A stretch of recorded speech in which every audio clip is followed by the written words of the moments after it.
Salut les amis, c'est parti pour une toute nouvelle interview Acting Success. Donc aujourd'hui, comme toujours, j'ai été interviewer une personne qui est dans le milieu du cinéma et qui va nous partager son avis, ses conseils pour que nous, on puisse percer dans le milieu du cinéma, devenir des acteurs à succès, avoir des beaux rôles, c'est ce qu'on veut tous. Donc tu vas découvrir aujourd'hui, je vais te présenter le réalisateur belge qui a été récompensé à Cannes, il a reçu le prix du jury à Cannes, c'est le réalisateur Benoît Mariage. Donc ici, tu vas voir que dans cette vidéo, j'ai décidé de la travailler un petit peu différemment des autres fois. C'est-à-dire qu'elle va être scindée en deux parties. La première partie, on va découvrir l'univers de Benoît Mariage. C'est-à-dire qu'il va nous parler un petit peu comment est-ce qu'il construit un film, quel est tout le travail qu'il fait en amont, comment est-ce qu'il travaille son scénario, comment est-ce qu'il voit 20 ans après sa récompense à Cannes, comment est-ce qu'il peut analyser sa carrière. Le but ici, en fait, de cette première partie de la vidéo, c'est que tu puisses découvrir l'univers d'un réalisateur. Pourquoi est-ce que je pense que c'est important? Tout simplement parce que si nous, on veut décrocher des rôles, je pense que c'est important qu'on puisse comprendre comment fonctionne un réalisateur. Savoir ce qu'il a dans la tête, quels sont ses enjeux, qu'est-ce qu'il attend de nous. Comme ça, nous, à partir du moment où on sait comment il fonctionne, je pense qu'il y a beaucoup plus de chances qu'on réponde à ses attentes. Donc voilà, ça va être la première partie de la vidéo. La deuxième partie, c'est comme toujours, j'ai matraqué de questions. Donc là, c'était beaucoup plus dirigé sur comment est-ce que nous, on peut percer dans le cinéma, comment on peut avoir des rôles. Je vais par exemple demander, est-ce que selon lui, les plus de 40 ans qui n'ont pas encore réussi à percer, est-ce que selon lui, ils peuvent encore y arriver? Ou bien, quelles sont les erreurs à éviter? Selon lui, en tant que réalisateur, vu sa carrière, qu'est-ce qu'il faut absolument ne pas faire? Ou la fameuse question que je pose à chaque fois, s'il y a un de ses membres, un membre de sa famille qui voulait absolument percer dans le milieu du cinéma et qui pouvait lui donner qu'un seul conseil, lequel ce serait? C'est tout ça que tu vas découvrir dans cette vidéo. Donc avant de pouvoir découvrir ça, si toi tu t'es reconnu un peu dans cette introduction, c'est-à-dire que tu rêves d'être acteur, que c'est vraiment important pour toi, que tu as ça dans les tripes, que tu veux vraiment réussir à te faire une place dans le milieu du cinéma, à ce moment-là, cette chaîne elle est faite pour toi. Surtout si tu ne sais pas toujours très bien comment faire, si tu ne sais pas spécialement comment avoir des rôles, où trouver des castings, comment te former, à ce moment-là, cette chaîne est 100% faite pour toi parce que plus ou moins tous les 10 jours, je publie une vidéo pour t'aider à y arriver. Donc voilà, je t'invite évidemment à t'abonner tout de suite si ce n'est pas encore fait. Voilà, maintenant que c'est fait, je t'invite à découvrir avec très grand plaisir le réalisateur belge, découvrir son univers, découvrir ses conseils, ses avis, le réalisateur belge Benoît Mariage. Bon visionnage à toi, go!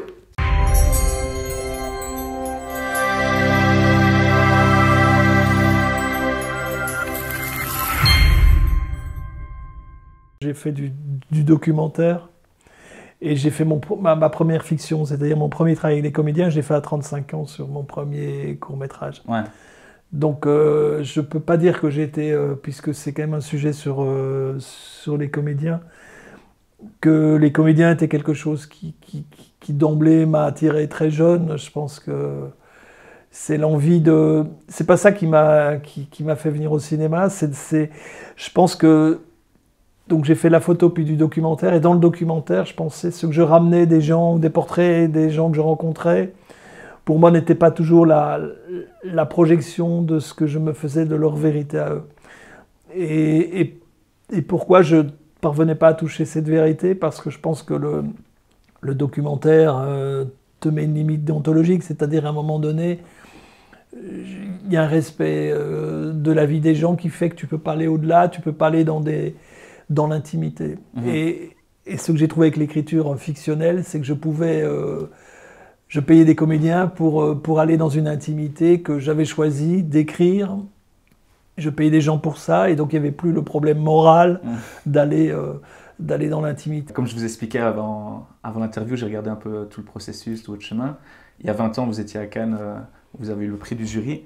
Et je me demandais si ce genre d'événement qui peut faire rêver les gens du cinéma, de se retrouver à Cannes, de pouvoir présenter son projet, est-ce que maintenant, 20 ans après, on voit ça comme une immense fierté? Est-ce qu'on voit ça comme un rêve qui s'est réalisé? Peut-être comme une déception? Comment est-ce que c'est finalement?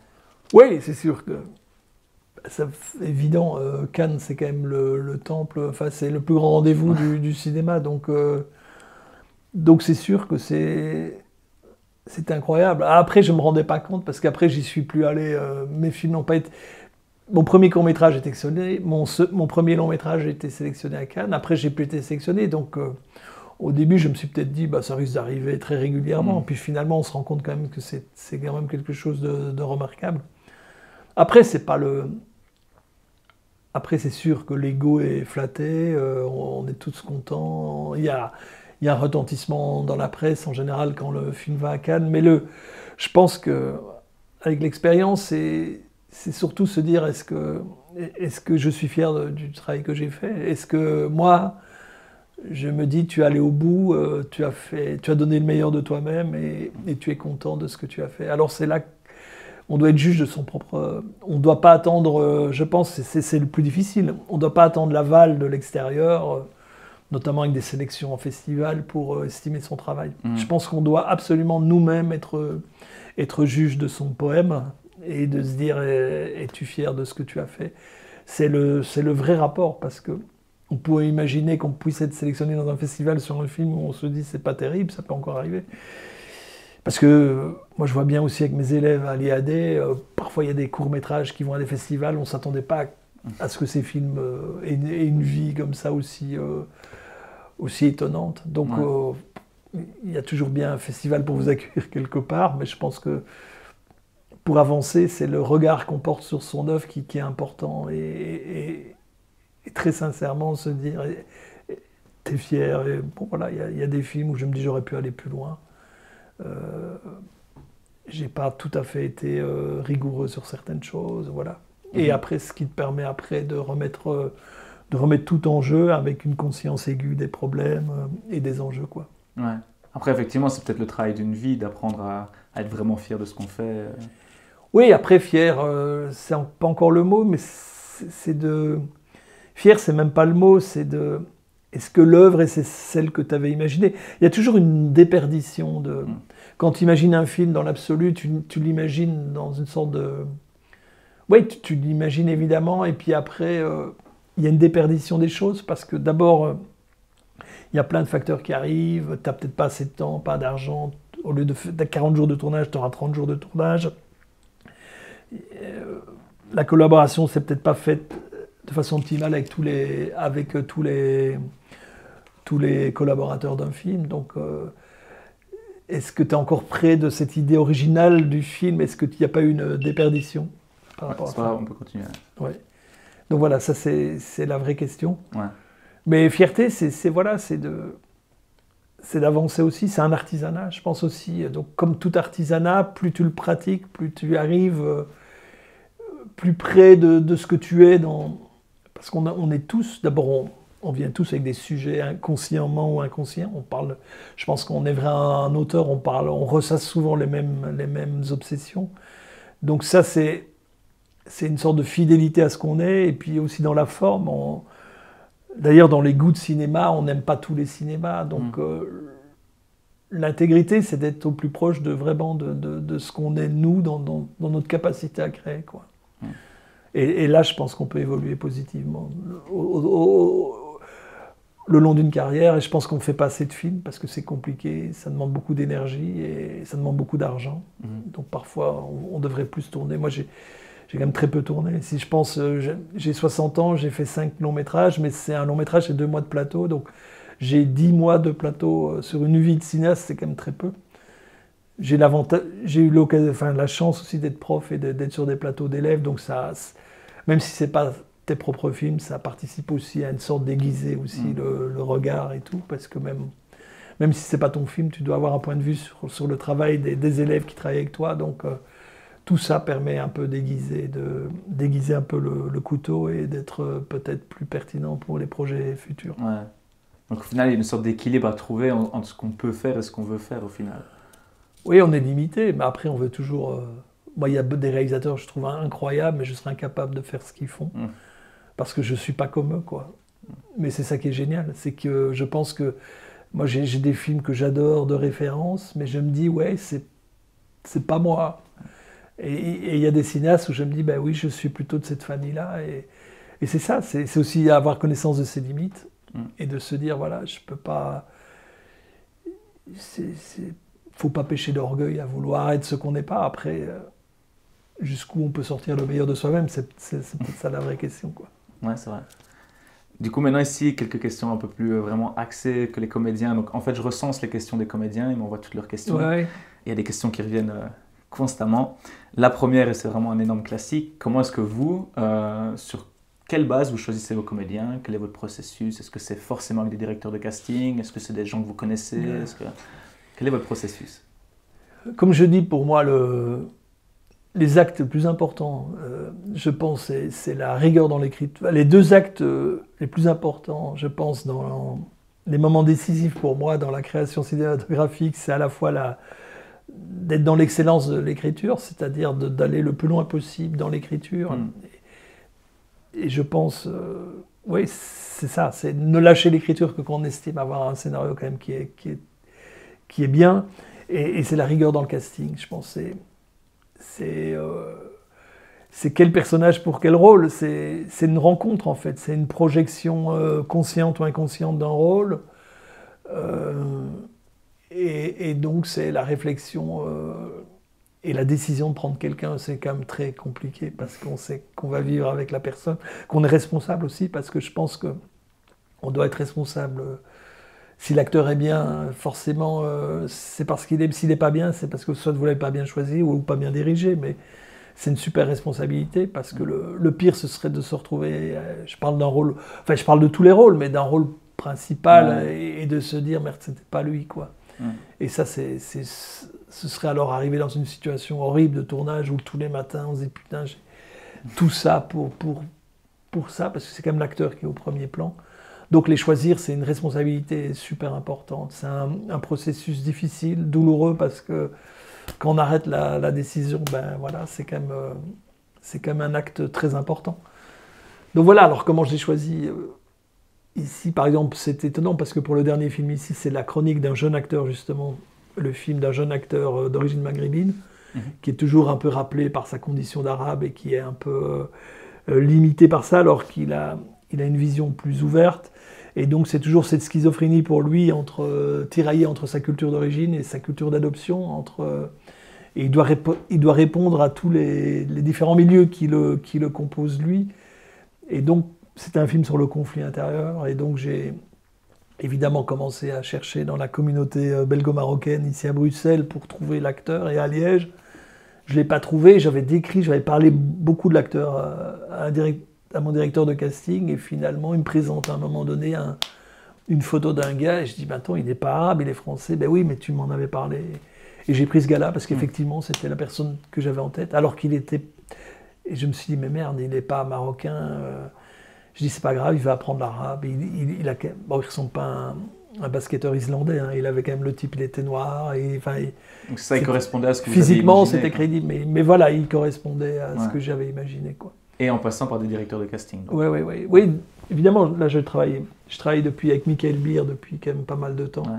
Et là, pour tous les petits rôles, on a bien cherché. Alors l'avantage, c'est que je suis depuis 20 ans prof à l'IAD, et que chaque année, mes élèves amènent des comédiens sur les plateaux. Et donc là, c'est intéressant parce que c'est des films de 4 jours, mais en 4 jours, tu sais jauger un peu le potentiel d'un comédien. Et donc j'ai retenu depuis plusieurs années, je me dis celui-là, si je dois faire un rôle comique pour tel truc, ce serait parfait, tout ça.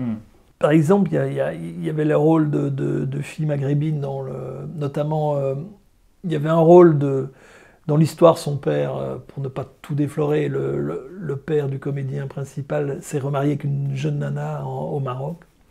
Et donc il la ramène ici parce qu'il revient en Belgique pour des examens médicaux, mais il revient avec cette jeune nana. Et donc j'avais une idée de cette blédarde, une fille du bled qui s'amourache comme ça d'un mec qui a 30 ans de plus qu'elle. Et j'ai cherché beaucoup et j'avais une idée physique, psychomorphologique, parce que c'est ça. C'est qu'un visage donne déjà plein d'indications sur un tempérament, donc choisir déjà un visage, c'est déjà une écriture, puisque ce visage indique beaucoup de choses. Et là, j'ai choisi une nana qui n'était pas la meilleure des comédiennes que j'ai vues, mais qui était vraiment physiquement la personne dont j'avais. Et je me dis, bah voilà, elle est plus fragile au niveau du jeu, mais j'accepte ça, je le sais. Et effectivement, c'était un peu plus compliqué sur le plateau, mais c'était très serein, parce que je me dis, Benoît, voilà, c'est ta responsabilité, tu l'as choisie parce que c'était elle, et physiquement c'était elle, sans aucun doute. Après, elle était un peu plus fragile au niveau du jeu. Okay. Après, on a fait plus de prises, il faut la garder en confiance, et puis voilà, on a travaillé un peu plus ou un peu différemment.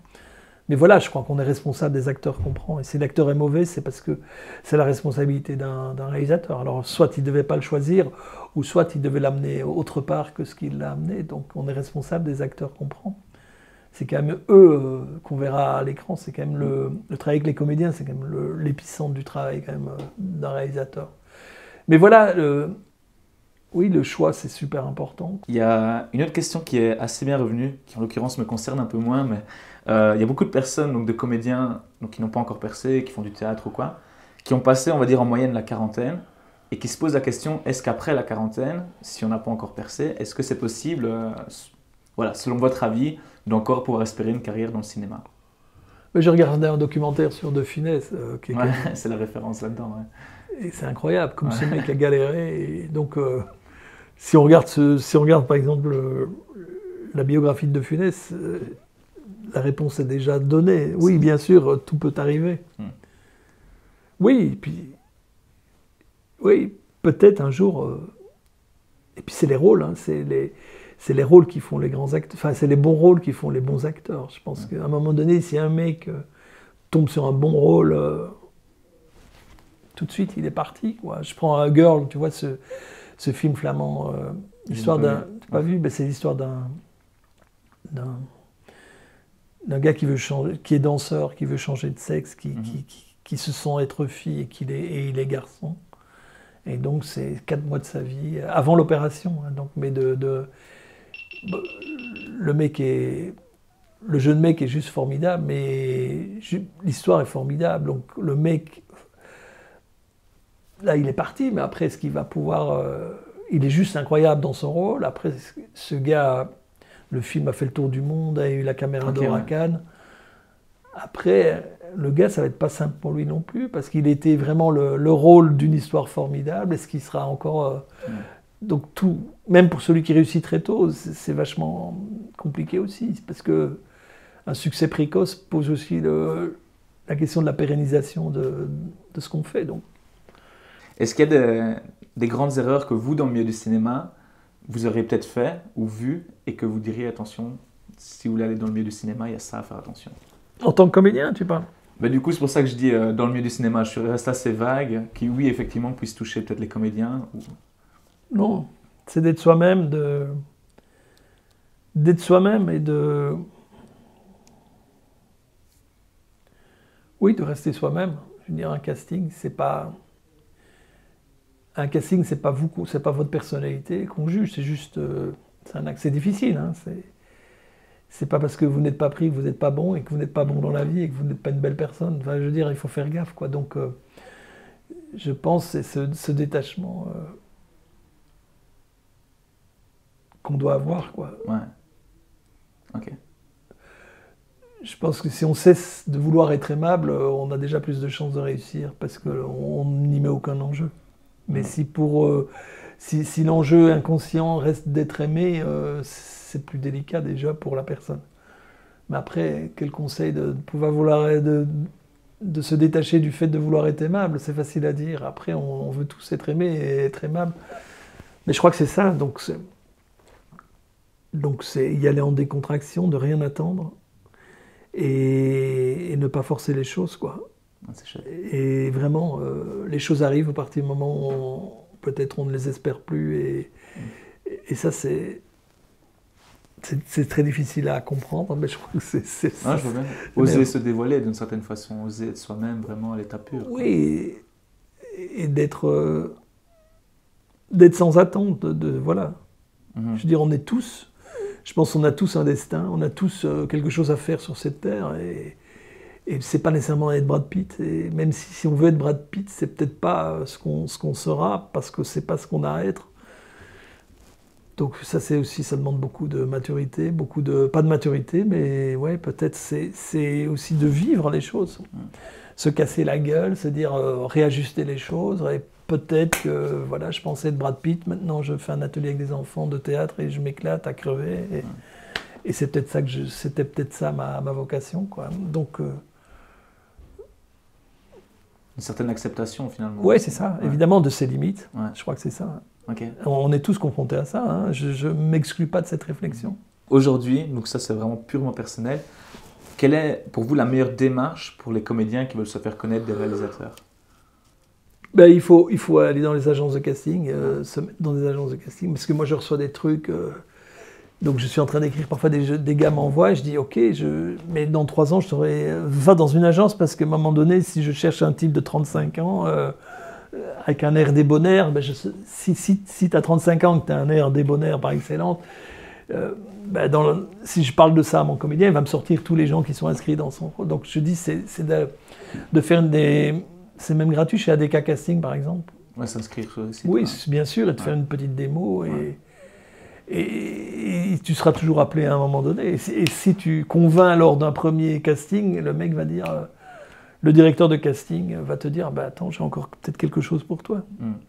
Si là demain vous partez sur une autre planète et qu'il y a un membre de votre famille vraiment ultra proche qui dit je veux réussir dans le cinéma, il y a un papier qui est de cette taille-là, on peut écrire 2 lignes dessus pour mettre un conseil pour qu'il réussisse dans le cinéma. C'est quoi ce conseil?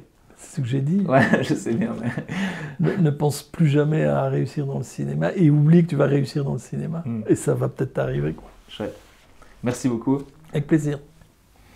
Et voilà les amis, c'est terminé pour cette interview avec le réalisateur belge Benoît Mariage. Donc avant toute chose, évidemment, je veux encore le remercier pour tous ces précieux conseils qu'il nous a partagés. Et je veux vous demander à vous, est-ce que vous avez aimé cette nouvelle version, ce nouveau format dans laquelle eh bien, on découvre au début l'univers de l'invité. On a découvert un petit peu son univers de réalisateur, comment est-ce qu'il fonctionne. Donc dites-moi dans les commentaires si vous préférez ce format-là ou si vous préférez l'ancien format dans lequel je m'attraque juste de questions du début à la fin pour les comédiens. Dites-moi ce que vous préférez, comme ça je m'adapte à vous. Pour la suite, eh bien, dans plus ou moins 10 jours, je vais vous partager la prochaine interview. C'est l'acteur belge Alain Belot. Donc l'originalité chez cet acteur, c'est qu'il a commencé sur le tard et en plus de ça, il n'a aucune formation officielle. Donc ça, c'est vraiment super intéressant de savoir comment est-ce que lui, il a fait sans formation officielle pour réussir à faire son chemin, pour réussir à se faire une place dans le cinéma. Il va nous expliquer les difficultés qu'il a rencontrées. Il va également nous dire s'il devait tout recommencer à zéro, par quoi est-ce qu'il commencerait absolument. Donc voilà, comme toujours, il y a du beau contenu qui reste à venir. Donc ce que je t'invite à faire, eh bien, c'est si tu as envie d'être acteur. Si vraiment tu sens que c'est un truc qui coule dans tes veines, tu veux être acteur, tu veux y arriver, tu es prêt vraiment à bosser, à t'en donner les moyens, eh bien à ce moment-là, il y a un lien sous cette vidéo. C'est www.acting-success.com. Tu vas cliquer dessus, tu arrives sur mon site et tu t'inscris à la newsletter. C'est totalement gratuit et en faisant ça, tu recevras automatiquement toutes les prochaines interviews dans ta boîte mail en avant-première. Donc tu es certain de recevoir gratuitement tous les prochains contenus et donc de maximiser tes chances de réussir à devenir acteur. En plus de ça, tu verras qu'il y a toute une série de services qui sont là pour aider les personnes à devenir acteurs, pour se lancer dans cette carrière. Donc, je t'invite à cliquer sur le lien directement et à aller découvrir ça par toi-même. Pour la suite plutôt, je veux te rappeler que le rêve d'être acteur, eh bien, c'est un rêve qui se travaille. C'est quelque chose qui ne tombe pas du ciel. Et moi, je suis certain, mais vraiment certain, que tu es le genre de personne qui va bosser tous les jours, qui va postuler à tous les castings possibles et imaginables, qui va réussir à impressionner et convaincre les directeurs de casting, qui va aller sur les plateaux et qui va être super pro, qui va se donner à fond, qui va impressionner les réalisateurs. Je suis certain qu'à force de bosser un petit peu tous les jours, tu vas réussir à te frayer ton chemin et petit pas par petit pas, tu vas devenir l'acteur que tu rêves de devenir. Donc ne lâche rien, bats-toi vraiment jusqu'au bout, ne lâche rien parce que je suis sûr que si tu ressens cette fibre en toi, c'est qu'elle est là, donc exploite-la au maximum. Tu es un acteur, n'en doute jamais. Je te dis à dans 10 jours, va t'inscrire à la newsletter. Ciao!